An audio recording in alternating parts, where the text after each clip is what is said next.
কারণ আমরা তো ভারতে যাচ্ছি না, আমরা যাব যেখানে সেই দেশের হাই কমিশনগুলো এবং সেই দেশের অ্যাম্বাসিগুলো এই দেশে প্রতিষ্ঠিত থাকুক, এটাই তো সাধারণ মানুষের চাওয়া।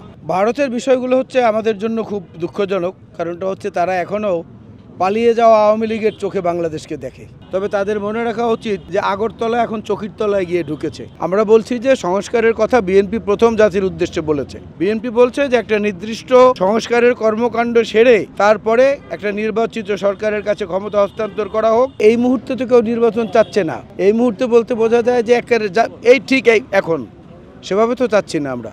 আমরা বলছি যে সংস্কারের কথা বিএনপি প্রথম জাতির উদ্দেশ্যে বলেছে। প্রথম সানবিট সব দিবে সামাল। সানবিট ম্যাজিক প্রেস ডিশওয়াশিং এর মাথা ঘোরানো সলিউশন। 31 দফা বিএনপি কর্তৃক উপহার দেয়া সেই সংস্কারের সঙ্গে বাকি সবাই একমত হয়েছে। বৈষম্য বিরোধী আন্দোলনের নেতারাও একমত হয়েছে, আর এই সরকার যারা তারাও একমত হয়েছে। তাহলে এইটার অগ্রপথিক তো আমরা, বিএনপি পায়োনিয়ার হচ্ছে বিএনপি।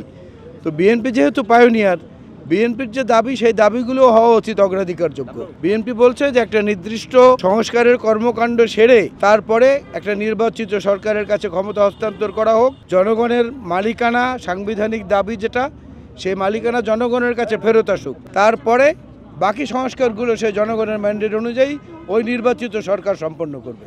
ভারতের বিষয়গুলো হচ্ছে আমাদের জন্য খুব দুঃখজনক, কারণটা হচ্ছে তারা এখনও পালিয়ে যাওয়া আওয়ামী লীগের চোখে বাংলাদেশকে দেখে। এটা ঠিক না।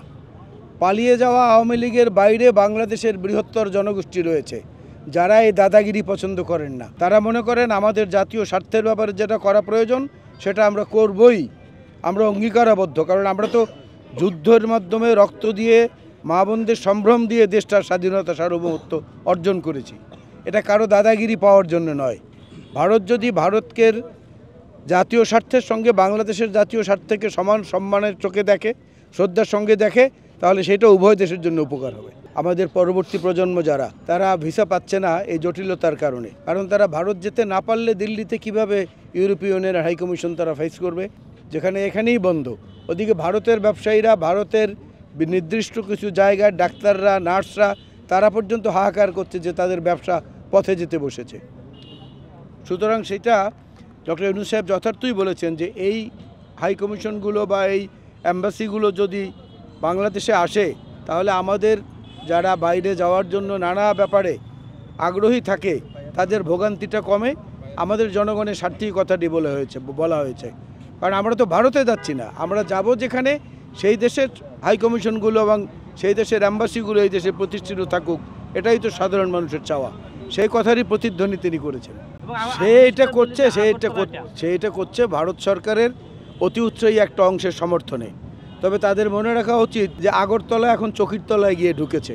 ওই ধরনের কর্মকাণ্ডে বাংলাদেশের মানুষকে আর কোনো রকম উত্তেজিত করতে পারবে না।